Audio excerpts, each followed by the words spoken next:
अरे, अभिनंदन केतकी. आज तू तुझी केस जिंकलीस. तब्बल 9 वर्षांनी कोर्टाने तुझ्या बाजूने निकाल दिला. आनंदाने नाचत अरुणा काकूने ही बातमी केतकीला सांगितली. पण केतकी या बातमीने आनंदी होती का? आणि नेमकं कोणत्या गोष्टीचे प्रकरण केतकीवर होते? ही केतकी नेमकी कोण होती? जिथे एका बाजूला अरुणा काकू केतकी केस जिंकल्यामुळे आनंदाने वेड्यासारख्या वागत होत्या, तिथे संपूर्ण मोहल्ला मात्र केतकीला शिव्याशाप देत होता. अरे, या बाईला पहा, लाच तर काही उरलीच नाही आणि वर न्यायालयात केसही जिंकली. जर मला निकाल द्यायला सांगितले असते तर मी सरळ हिला फाशीत सुनावले असते. इतकी लंपट आहे की एका क्षणात सगळ्या पुरुषांना आपल्या वशात करेल. पण वागणूक, देवा देवा. केतकीने स्वतःच्या कानाने हे सगळं ऐकले, पण आता तिला याचे काहीही वाटत नव्हते. तिने दार बंद केले आणि खिडकीजवळ ठेवलेल्या खुर्चीवर बसून बाहेरचा नजारा पाहू लागली. इतक्यात तिचा फोन वाजला. केतकीने बघितले. तो फोन तिच्या वकिलाचा होता. वकील म्हणाला, अरे केतकी, अभिनंदन, तू ही केस जिंकलीस. पण केतकीने फक्त हो म्हणून उत्तर दिले. वकिलाने लगेच विचारले, केतकी, तू खुश नाही का? तुझ्यावर 3 खुनाचे आरोप होते आणि तब्बल 9 वर्षांच्या प्रतीक्षेनंतर कोर्टाने तुझ्या बाजूने निकाल दिला आहे. केतकीने थोडंसं हसत उत्तर दिले, नाही, तसं काही नाही. मी खूप खुश आहे. तुमची फार आभारी आहे. या जन्मात तुमचे उपकार कधीच फेडू शकणार नाही. एवढ्यात मागून केतकीला एक आवाज ऐकू आला. आई, मी घरी आले. तू कुठे आहेस? केतकीने वकिलाला लवकर भेटण्याचे आश्वासन दिले आणि फोन ठेवला. केतकी 11 वर्षांची होती जेव्हा तिच्या आईचे निधन झाले. तिचा बाप खूप दारू पीत असे. केतकीचा एक लहान भाऊ होता, जो आईच्या मृत्यूनंतर तिच्या जबाबदारीत येऊन पडला होता. केतकी अत्यंत गरीब होती आणि तिचा बाप जो थोडंफार कमावत असे ते सगळं दारूत उडवत असे. केतकी आणि तिच्या भावाला खायला अन्नही मिळत नव्हते. मग केतकीने घराघरात जाऊन भांडी घासण्याचे, कपडे धुण्याचे, जे कोणी काम देईल ते सगळं केले. त्यातून मिळालेल्या पैशांतून ती थोडंफार भावाचे शिक्षण आणि अन्नाची सोय करत असे. कसेबसे काही वर्ष गेली आणि आता केतकी 16 वर्षांची झाली होती. गरिबीमुळे खाण्याचे हाल, कपडे नव्हते, पण तरीही केतकीचे तारुण्य असे बहरले होते की तिला पाहून कोणालाही मोह व्हावा. एके दिवशी केतकी तिच्या मालकिणीच्या घरी काम करत असताना मालकिणीने सांगितले, मी काही दिवस माहेरी जात आहे. घरात फक्त साहेब राहतील. तू नेहमीप्रमाणे काम कर आणि त्यांची सगळी कामं करूनच घरी जा. केतकीने मान हलवून होकार दिला. काही वेळानंतर केतकीची मालकीण आपली बॅग घेऊन आपल्या माहेरी निघून गेली आणि केतकी आपल्या कामात गुंतली. हळूहळू रात्र होऊ लागली आणि तिच्या साहेबांनी दारू पिण्यास सुरुवात केली. केतकी इतकी सुंदर होती की तिला पाहून कोणीही तिला मिळवण्याची इच्छा करत असे. तिच्या साहेबांचेही मन डोलले होते आणि ते फक्त या संधीची वाट पाहत होते. आज त्यांना ती संधी मिळाली होती. केतकीने सगळं काम संपवल्यानंतर ती साहेबांना सांगायला गेली की ती आता घरी जात आहे. पण साहेब काही वेगळ्याच तयारीत होते.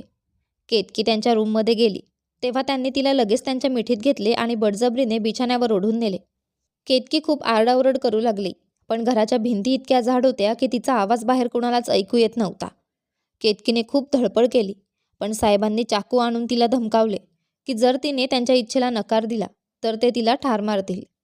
केतकी फक्त 16 वर्षांची मुलगी होती. ती खूप घाबरली आणि स्वतःचा जीव वाचवण्यासाठी शांत राहणे तिला योग्य वाटले. त्या रात्री तिच्या साहेबाने भयानकपणे तिच्या शरीरावर अत्याचार केले. त्याने एकदाच नाही तर पूर्ण रात्र तिच्या शरीराची आणि आत्म्याची धिंडवट काढली. 16 वर्षांच्या केतकीसाठी हा अनुभव अतिशय वेदनादायक आणि जीवघेणा होता. तिच्या मनात हे काय आणि का घडत आहे याचे उत्तरच नव्हते. ती फक्त रडत राहिली आणि साहेब मात्र भेसूरपणे पुन्हा पुन्हा तिच्यावर बलात्कार करत राहिले. सकाळी साहेबांची झोप मोडली तेव्हा त्यांनी पाहिले की केतकी त्यांच्या बिछाण्यावर नव्हती. त्यांना मागील रात्रीचे सगळं आठवले आणि ते खूप घाबरले. ते विचार करू लागले की केतकी कोणाला काही सांगेल का किंवा ती थेट पोलीस स्टेशनमध्ये जाईल का. या भीतीने त्यांनी पूर्ण घर पिंजून काढले, पण त्यांना केतकी कुठेच दिसली नाही. त्यांच्या शोधाशोधीने ते अस्वस्थ झाले होते. पण दुसरीकडे केतकी घरी जाऊन स्वतःला एका खोलीत बंद करून बसली होती. एका कोपऱ्यात बसून ती जोरजोराने रडत होती. तिच्यासाठी झालेले समजून घेणे खूप कठीण होते. तिच्या मनात सतत मागील रात्रीचे थरारक प्रसंग येत होते. तिच्या साहेबाने तिचे कपडे कसे उतरवले, तिच्या विनवण्यांकडे दुर्लक्ष करत तिच्या शरीरावर कसा अत्याचार केला आणि तिच्या शरीराच्या अशा भागांवर कसा हात फिरवला जिथे तिला कधी काही कळले नव्हते. जेव्हा तिला तिच्या शरीरातून रक्त येताना दिसले तेव्हा ती प्रचंड वेदनेत होती आणि तिच्या मनात रागही होता. ती आरशासमोर उभी राहिली. तिने आपल्या शरीरावरचे कपडे काढून फेकून दिले आणि निर्वस्त्र होऊन स्वतःकडे पाहू लागली. कधी ती स्वतःच्या छातीला हात लावत होती तर कधी त्या भागाला जिथे तिच्या साहेबांनी सगळ्यात जास्त अत्याचार केला होता. तिला इतका राग आला की तिने जवळ पडलेल्या काठीने स्वतःलाच मारहाण केली. जेव्हा ती वेदना सहन करू शकली नाही तेव्हा ती जमिनीवर बेशुद्ध होऊन पडली. केतकीला शुद्ध आली तेव्हा तिने स्वतःला निर्वस्त्र पाहिले आणि ती घाबरली. तिला वाटले की वडील किंवा भाऊ तिला अशा अवस्थेत बघतील, म्हणून ती घाईघाईने कपडे घालून बसली. हळूहळू 2-4 दिवस गेले, पण केतकी घराबाहेर आली नाही. तिने ठरवले की ती आता कुठेही काम करायला जाणार नाही. तिने विचार केला की आता वडिलांनीच घर चालवायला पाहिजे, पण जे आपण ठरवतो ते नेहमी खरं होते का? केतकीच्या कामावर न जाण्यामुळे घरात खाण्यासाठी धान्याचा एक कणही उरला नव्हता. दुसरीकडे जेव्हा केतकीचा बाप घरी आला तेव्हा तो दारूच्या नशेत पूर्णपणे बुडालेला होता. त्याने केतकीला काहीतरी खायला आणायला सांगितले. त्यावर केतकी म्हणाली की घरात काहीही शिल्लक नाहीये, उलट त्यानेच काहीतरी खाण्याचा बंदोबस्त करावा. हे ऐकून तिचा बाप संतापाने पेटून उठला आणि उलट केतकीलाच मारहाण करू लागला. नशेमुळे त्याला काही शुद्ध नव्हते. तो केतकीला कुठे कुठे मारतो याचा त्याला हिशोब नव्हता, पण केतकीला मात्र त्या प्रत्येक वाराचा तीव्र त्रास होत होता. अजून तिच्या जुन्या जखमा भरू लागल्या होत्या की तिच्या बापाने त्याच जखमांवर पुन्हा काठीने मारून नव्या वेदना दिल्या. मग तो बाप तिथून निघून गेला. केतकी अजून तिच्या यातनांतून सावरलीही नव्हती की तिच्या पित्याने पुन्हा तिचे जीवन नरक करून टाकले. ती जमिनीवर पडून तिच्यासोबत झालेल्या अन्यायाचा विचार करू लागली. तेवढ्यात तिच्या लहान भावाचा आवाज ऐकू आला. ताई, ताई, लवकर काहीतरी खायला दे ना, खूप भूक लागली आहे. केतकीला वाटले जर तिचा भाऊ तिला या अवस्थेत पाहिल तर त्याला खूप वाईट वाटेल, म्हणून तिने पटकन डोळे पुसले. पण तिच्या बापाने मारहाण करत दिलेल्या जखमांमधून रक्त ओघळत होते. तरीही तिच्या लहान भावाला तिची ही अवस्था पाहून काहीही वाटले नाही. त्याने फक्त इतकंच म्हटले, ताई आराम नंतर कर, आधी काहीतरी खायला दे. हे ऐकून केतकीला धक्का बसला, पण लगेचच तिने स्वतःला समजावले की तिचा भाऊ अजून लहान आहे, त्याला काही समजत नाही, म्हणून त्याने असं म्हटले असेल. पण जेव्हा त्याला बापाच्या वागणुकीचा खरा अर्थ कळेल तेव्हा तो बापाला मारेल आणि त्याच्यावर राग करेल. त्यानंतर तिने थोडी हिंमत केली आणि स्वयंपाकघरात काही मिळते का ते पाहायला गेली. पण स्वयंपाकघराच्या प्रत्येक कोपऱ्यात शोधले तरी तिला काहीही खाण्यासारखे सापडले नाही, कारण केतकीने 3-4 दिवस कामावर जाणे बंद केले होते, ज्यामुळे घराचा खर्च चालत असे. ती हताश होऊन बसली. ती आपल्या लहान भावाच्या निरागस चेहऱ्याकडे पाहत होती, जो तिच्याकडे आशेने पाहत होता की ती आता त्याच्यासाठी काहीतरी तयार करेल. आणि मग स्वतःच्या त्या अंगांकडे पाहत होती ज्यांना तिच्या साहेबाने आपल्या वासनेचे शिकार केले होते. बराच वेळ ती असंच करत राहिली आणि एकदम उठून बाहेर जाऊ लागली. तिचे पाय तिला थेट तिच्या साहेबांच्या घरासमोर घेऊन गेले. तिथे जाऊन उभी राहिली, पण तिच्या मनात काय चालले होते? जेव्हा ती आत गेली तेव्हा तिने पाहिले की तिचे साहेब घर सगळं उद्ध्वस्त करून दारू पिऊन बसला होता आणि खूपच त्रासलेला दिसत होता. ती त्याच्या जवळ गेली. साहेब तिला पाहून ओरडू लागला, तू सकाळी उठून कुठे गेली होतीस? तुला किती शोधले मी. आणि सांग, तू कोणाला काही सांगितले तर नाही ना, जे तुझ्यासोबत केले ते? केतकी त्याच्या आवाजाने खूप घाबरली आणि रडू लागली. रडत रडत ती म्हणाली, नाही, मी कोणालाही काहीही सांगितले नाही. मी सांगितले असते तरी काय सांगितले असते? मला स्वतःलाच माहीत नाही की माझ्यासोबत नेमकं काय झाले आहे. हे ऐकून तिच्या साहेबाला थोडासा दिलासा मिळाला आणि तो मोठ्याने हसायला लागला. हसत हसत तो म्हणाला, मी तुझ्यासोबत जे केले त्याला म्हणतात मज्जा. तुला पण मज्जा आली ना, म्हणूनच तू पुन्हा आली आहेस मजा घ्यायला. तेव्हा केतकी म्हणाली, नाही नाही, तुम्ही चुकीचे समजताय. मी इथे माझे राहिलेले पैसे घ्यायला आले आहे. जितके दिवस मी इथे काम केले त्याचे पैसे द्या. मी आता इथे काम करायचे नाही ठरवलंय. साहेब केतकीचे हे बोलणं ऐकून जोरजोरात हसायला लागला आणि म्हणाला, पैसे? कोणते पैसे? मी तुला 2 दिवसांपूर्वीच पैसे दिले आहेत. तुला आठवत नाही का? केतकी आश्चर्याने साहेबाकडे पाहत म्हणाली, नाही साहेब, मी तर गेले 3 दिवस तुमच्या घरात आलेच नाही. मग पैसे कसे घेणार? तुम्हाला काहीतरी गैरसमज झाला आहे. त्यावर साहेब म्हणाला, हो, मी तुला पैसे दिले नाहीत, पण तुझ्याकडे काही पुरावा आहे का की मी तुला पैसे दिले नाहीत? सांग बघू. केतकी म्हणाली, साहेब पैशांसाठी पुरावा? कसला पुरावा? मला इतके कमी पैसे मिळतात की त्यातून कसाबसा दिवस ढकलतो. मग तुम्ही असं का बोलताय? साहेब म्हणाला, तू काम सोडायचे का ठरवले आहेस? केतकीने खाली मान घालून सांगितले, माझ्याबरोबर जे झाले ते पुन्हा होऊ नये म्हणून. साहेब हसत म्हणाला, पुन्हा? पागल, आता ते रोजच होणार आहे. मग मी असो वा नसो, कारण तुझ्याबरोबर खेळून मला खूप मजा येते. काय मौसूत अंग आहे तुझे, जणू लोण्यासारखे. अशा अपमानास्पद शब्दांनी केतकीला राग आला, पण ती तरी काय शकत होती. तिने सांगितलं, साहेब कृपया मला माझे पैसे द्या, मी इथून शांतपणे निघून जाईन. साहेब म्हणाला, मी तुला असेच कसे जाऊ देईन? जर तू निघून जायचे ठरवलंस तर मी तुझ्यावर चोरीचा आळ ठेवीन. केतकी भीत म्हणाली. चोरी? पण कोणती चोरी? मी काहीच केले नाही. त्यावर साहेब म्हणाला, ही गोष्ट मी आणि तू जाणतो. पण जर तू माझे ऐकले नाहीस तर मी माझ्या घरात चोरी झाल्याचा आरोप करून तुला तुरुंगात टाकीन. आणि एकदा जेलमध्ये गेल्यावर तुला सोडवायला कुणीच येणार नाही. अगदी तुझा नशेत बुडालेला बापही नाही. कारण जेलमधून सुटायला पैसे लागतात, जे तुझ्यासारख्या लोकांकडे नसतात. अशा वयात तुरुंग आणि पोलीस असं ऐकून केतकी खूपच घाबरली. ती साहेबांच्या पायांवर पडून रडत गयावया करू लागली की तो तिच्याबरोबर असं करू नये. साहेबांनी तिच्या मजबुरीचा फायदा घेत तिला म्हणाला, जर तुला या संकटातून सुटायचे असेल तर मी सांगतो ते कर. केतकीच्या डोळ्यांतून धबधब्यासारखे अश्रू वाहत होते. तिच्यासमोर दोनच पर्याय होते. एकतर ती आपल्या लहान भावाला उपाशी ठेवून त्याला मरू देईल किंवा साहेबांचे ऐकून त्याचा अत्याचार सहन करेल. केतकी अजून खूप लहान होती आणि तिच्या भोळ्या स्वभावाचा साहेबाने पुरेपूर फायदा घेतला. चोरी, पोलीस, तुरुंग असं ऐकवून तिला घाबरवले. शेवटी केतकीने साहेबापुढे गुडघे टेकले आणि त्याचे ऐकायला तयार झाली. हे ऐकताच साहेब म्हणाला, रोज रात्री मी सांगितल्याशिवाय माझ्या खोलीत यायचे. हे घे काही पैसे. जेवून खा आणि रात्री नीट कपडे घालून ये. तुझ्या मुलायम शरीराला भोगण्यात खूप मजा येते. केतकीला हे ऐकून खूप वाईट वाटले, पण तिच्या परिस्थितीमुळे ती काहीच करू शकत नव्हती. पैसे घेऊन ती गुपचूप घरी परतली. घरी जाऊन तिने लहान भावाला जेवायला घातले. उरलेले स्वतः खाऊन पाणी पिऊन ती झोपली.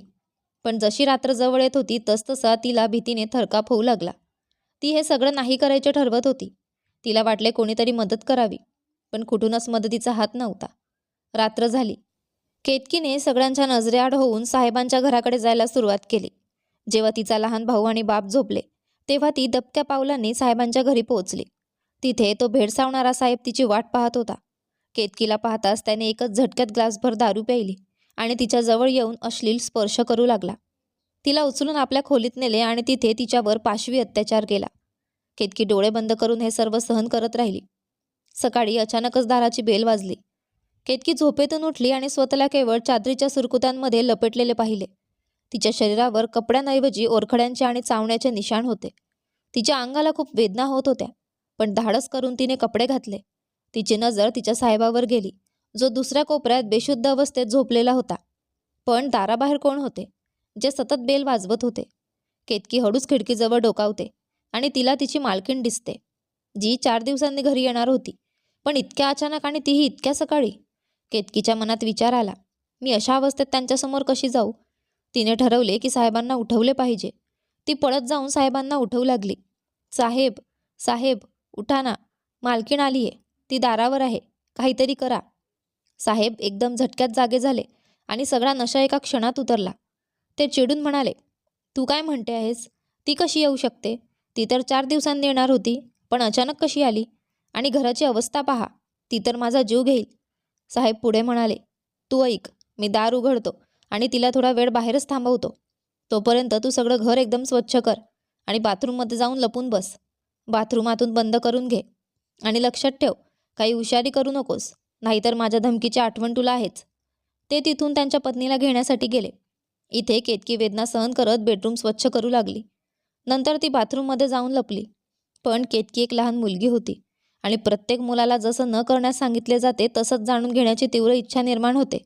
म्हणून केतकी बाथरूममध्ये लपली. पण साहेब आणि मालकीण काय बोलणार हे जाणून घेण्यासाठी तिने दरवाजा थोडासा उघडून ठेवला. इकडे तिचा साहेब पूर्णपणे नॉर्मल होऊन दरवाजा उघडतो आणि आपल्या पत्नीला पाहून असे दाखवतो की तो तिच्यावर खूप प्रेम करतो. पण पत्नी म्हणजे पत्नीच. तिच्या गैरहजेरीतही काहीतरी बिनसलंय हे ती चांगलं ओळखते. ती त्याला प्रश्न विचारायला सुरुवात करते, पण तिचा नवरा हुशारीने तिच्याशी रोमॅन्टिक होण्याचे नाटक करतो आणि तिला उचलून त्याच बिछाण्यावर घेऊन जातो. इथे केतकी तिच्या डोळ्यांसमोर हे सगळं पाहून एकदम चकित झाली. हा माणूस काल रात्री, नाही, आज पहाटे 5 वाजेपर्यंत मला ओरबाडत होता आणि आता फक्त 3 तासातच तो आपल्या पत्नीबरोबर याच बिछाण्यावर. हे सगळं? आणि किती प्रेमाने, किती माणुसकीने तिच्याशी वागतोय, जणू काही तो एक आदर्श पती आहे. मग माझ्या बाबतीत असं का नाही? माझ्याबरोबर असं जनावरासारखे का वागतो? मी माणूस नाही का? का माझ्या विरोध करण्यानंतरही तो मला ओरबाडणे थांबवत नाही? का माझ्या अंगावर इतके जखमांचे डाग आहेत आणि त्याच्या पत्नीच्या अंगावर एकही नाही? अशा असंख्य प्रश्नांनी केतकीच्या मनात गोंधळ उडाला होता. ती दाराच्या मागून हे सगळं पाहत राहिली आणि आपल्या नशिबाला दोष देत राहिली. पण या प्रश्नांमधून केतकी काही निर्णय घेणार होती का? केतकी आपल्या मालकिणीला आपल्या साहेबांच्या या नीच वागण्याबद्दल सांगणार होती का? मालकीण झोपताच साहेबाने केतकीला घराबाहेर हाकलून दिले. केतकी रडत रडत घरी पोहोचली. तिच्या मनात विचार आला, बाबा नशेत असेल, त्याला माझ्या वेदनांचे काही घेणे देणे नाही. पण माझा लहान भाऊ, तो मला अशा अवस्थेत पाहून नक्कीच अस्वस्थ होईल. असा विचार करत तिने स्वतःला सावरले आणि आपली अवस्था सुधारली. पण खरंच केतकीचा भाऊ तिच्या वेदनांबद्दल काळजी करत होता का?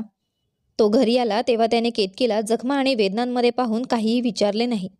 उलट म्हणाला, तू अजून जेवण तयार केले नाहीस? सगळा दिवस करतेस तरी काय घरात, जर जेवणही तयार नाही? केतकीला तिच्या भावाच्या तोंडून हे ऐकून मोठा धक्का बसला.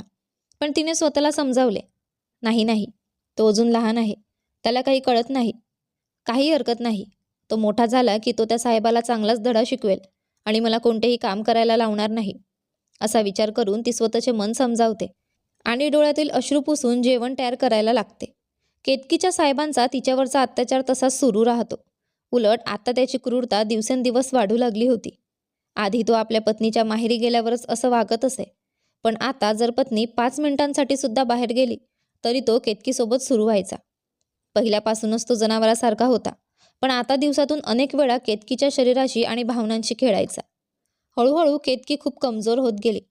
दिवसभर घरातले काम करणे, वडिलांची मारहाण आणि साहेबांची क्रूरता, हे सगळं केतकीला आतून पोखरत होते. तिच्या शरीरावर ओरबाडण्याचे आणि चावण्याचे डाग होतेच, जे आता तिच्या मालकिणीलाही स्पष्ट दिसत होते. एके दिवशी मालकिणीने विचारलेच, केतकी, तुझे वडील तुला फक्त मारतो ना? मग हे चावण्याचे डाग कोणाचे आहेत, तेही संपूर्ण अंगावर? बघ, तुझ्या कुर्त्याच्या गळ्यापासून छातीपर्यंत चावण्याचे डाग दिसत आहेत. तुझ्या छातीवर इतक्या जखमा आहेत, पण तुला इथे चावतंय कोण? खरं सांग, काय चाललंय? केतकी खूप घाबरली. तिने ठरवले की मालकिणीला सगळं सांगायचं. कदाचित ती मदत करेल. पण केतकी बोलणार इतक्यात साहेब मागून येऊन उभा राहिला आणि तिला घुरून पाहू लागला. केतकी घाबरून शांत झाली आणि तिने आपले डोकं खाली झुकवले. पण कदाचित हा शेवटचा क्षण होता जेव्हा केतकी तिच्या सहन करणाऱ्या अत्याचारांसाठी शांत राहिली होती. कारण आता तिच्या आयुष्यात एक असा दिवस येणार होता जो तिला एक नवीन वळण देणार होता. आणि तो दिवस आलाच. त्या दिवशी केतकी रोजच्याप्रमाणे आपल्या मालकिणीच्या घरी काम करत होती. तेवढ्यात तिच्या मालकिणीची एक जुनी मैत्रीण 8 वर्षांच्या मुलीसोबत घरी येते. केतकीची मालकीण दरवाजा उघडून अचानक आलेल्या मैत्रिणीला पाहून खूप आनंदित होते. ती तिचे भरभरून स्वागत करते आणि तिच्यासाठी चहा नाश्त्याची व्यवस्था करते. थोड्या वेळाने तिची मैत्रीण म्हणते, अगं, मी इथे माझ्या दिराच्या लग्नासाठी आले आहे, पण मला इथल्या शॉपिंगचे काहीही माहीत नाही. तू माझ्यासोबत ये ना, जर तुझे काही काम नसेल तर? त्यावर केतकीचा साहेब मध्येच बोलतो, अगदी नक्की, ही तर नेहमीच फ्री असते, तिला घेऊन जा. केतकी आपल्या साहेबांची नियत चांगलीच ओळखून असते. तिला समजते की त्याला फक्त तिच्या शरीराचा गैरफायदा घ्यायचा आहे. परंतु एक गोष्ट तिला समजत नाही, तिच्या साहेबाने त्या मैत्रिणीच्या 8 वर्षांच्या मुलीला घरी थांबवण्याचा आग्रह का केला? केतकीला माहीत होते की तिचा साहेब माणूस नाही तर एक राक्षस आहे, पण तो इतका नीच असेल की आपली अमानुषता सगळ्या सीमांपलीकडे नेईल, हे ती कधीच विचार करू शकली नव्हती. त्याने काहीतरी कारण सांगून आपल्या पत्नीला आणि तिच्या मैत्रिणीला शॉपिंगसाठी बाहेर पाठवले. त्याला हे चांगलेच ठाऊक होते की महिला शॉपिंगला गेल्यावर कमीत कमी 4 तास लागतात आणि त्याने याच गोष्टीचा फायदा घ्यायचे ठरवले होते. इतक्यात केतकी आपल्या कामाला लागते. ती विचार करते, सगळं काम लवकर आटोपते आणि मग साहेबांच्या खोलीत जाते, नाहीतर मालकीण मध्येच परतली तर मला ओरडतील. केतकी कामात व्यस्त होते, पण तिला हळूहळू जाणवते की आज साहेब तिला बोलवायला आलेच नाहीत. नेहमी तर मालकीण घराबाहेर पडताच मला खेचून नेतात, आज असं का नाही केले? हे खरंच सुधारले आहेत का? कदाचित यांना आता जाणीव झाली असेल की हे सगळं चुकीचे आहे. तिने विचार केला, जर असं झालं तर यापेक्षा मोठा आनंद माझ्या आयुष्यात काहीच असणार नाही. पण तरीही माझ्या मनाला काहीतरी अस्वस्थ वाटत आहे, जणू काहीतरी चुकीचे घडतंय. पण काय? त्यावर साहेबाने टीव्हीचा आवाज इतका मोठा केला होता की त्या लहान मुलीला काही लागले किंवा तिने काही हाक मारली तरी केतकीला ऐकू येणार नाही, हे तिला जाणवले. ती विचार करते, एक काम करते, साफसफाईच्या बहाण्याने साहेबांच्या खोलीत जाते आणि टीव्हीचा आवाज कमी करून पटकन परत येते. पण जसेच तिने साहेबांच्या खोलीचा दरवाजा उघडला, तिने जे पाहिले ते पाहून तिचे डोळे विस्पारले. तिचा श्वास रोखल्यासारखा झाला आणि तिला आपल्या डोळ्यांवर विश्वासच बसत नव्हता. खरंच असं काही घडू शकते? कोणीतरी माणूस एवढं घाणेरडं काही करू शकतो? पण नेमकं काय घडले होते ज्यामुळे केतकी एवढी हादरली आणि आता ती काय करणार होती, हे जाणून घेऊ या कहाणीच्या पुढच्या भागात. तोपर्यंत ही कथा तुम्हाला आवडत असेल तर व्हिडिओला लाईक करा. तुम्ही चॅनलवर नवीन असाल तर सबस्क्राईब करा आणि हो, नोटिफिकेशन बेल दाबा जेणेकरून पुढील व्हिडिओची अपडेट तुम्हाला सर्वात आधी मिळेल. धन्यवाद.